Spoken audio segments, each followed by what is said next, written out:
down to 2 or 3 stocks, right? Let's say you have 10 stocks that are crossing the zones. Uh, how do you, filter out the false breakouts? It's very simple. This I found out through lot of experience, guys. It took me almost 1.5 years to figure this out. So the easy way to figure out the false breakout is uh, you have to find the difference between the open and the lower line of the red zone. So anything around 1% difference is fine. What do I mean by that? Very simple. You just take the measure button here and calculate, click when the market, not the market, the stock is where the stock is opening. So right here, 41.25 is where the market is opening, the stock is opening, and measure it with the lower line of the red zone. So here it is 1.32%. Which is slightly okay. But what I would recommend is anything around 1% is completely fine. Let's consider Bank India is opening somewhere around here, and the difference between the open and the lower line of the red zone is more than 1.3 or 1.5%. You must avoid this stock. Okay, the reason is it might have the momentum to go up to here, which is 2%, and then it might have the momentum to break. But after the breakout, the momentum may fade off. Okay, after the breakout, the momentum of the bullishness, the buyers may go off. So there could be a false breakout. But when the open is here, very close to the red zone, which is around 1%, right?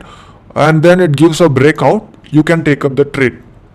So after the breakout, where is the entry? I'll show you. Here, I would definitely enter right in the middle of the candle. Okay, let's consider middle of the candle, and my stop loss here would be the candle that pierced. Okay, the candle that pierced the zone. So here the bottom of the candle is where I would keep my stop loss. Okay, the candle, the stop loss is quite subjective, guys. So here in this case I'm keeping it here. If the candle is starting here, okay, this piercing candle is starting here, I would not keep the stop loss here. I would keep just a stop loss below the zone itself. Okay, I will explain about the stop loss better shortly. So this is where I would enter. Okay, and look at the move. 1:2. Okay, I think I select the short. Okay, so here this is my stop loss. Look at the move. 1:7 trade. Okay, this not every day you will get a trade setup like this. Let's say let's cut it half. Okay, even 1:3 is fine, right? Close your trade when you get 1:1. See, we do not want anything more than 1%, to be frank, in a trade. In day trading, please do not expect more than 1%. Just close your trade if you achieve 1%. Okay, so let's go to next stock. You might ask me which time frame to use. You can use both 5 minutes and 15 minutes time frame. Okay, I use both and see where I can see more information and go for it. Same case here, I will enter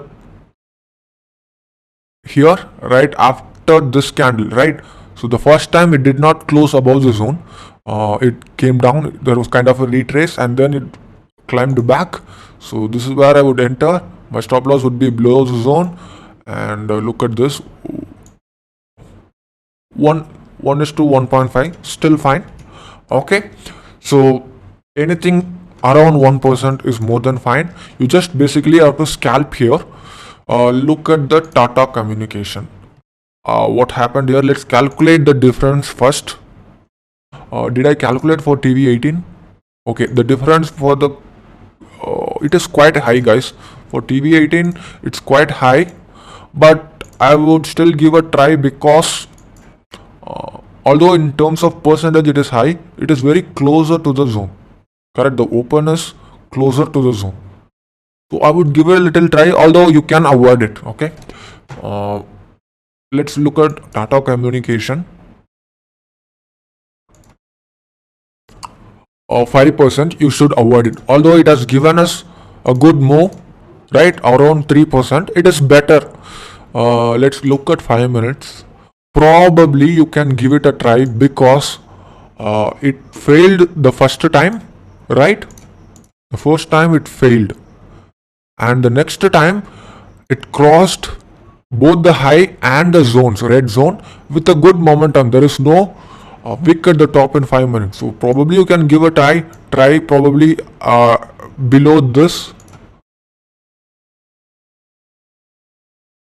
Your entry should be here, and below this candle here the stop loss would be huge if I keep below the zones. So probably below this would be a good choice for us.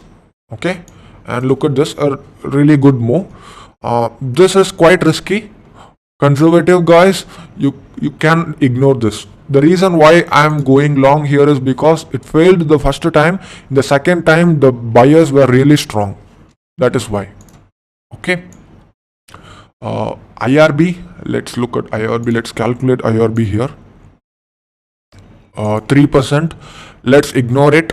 Although it has given 2%, it's better to avoid. This day was quite trending, guys.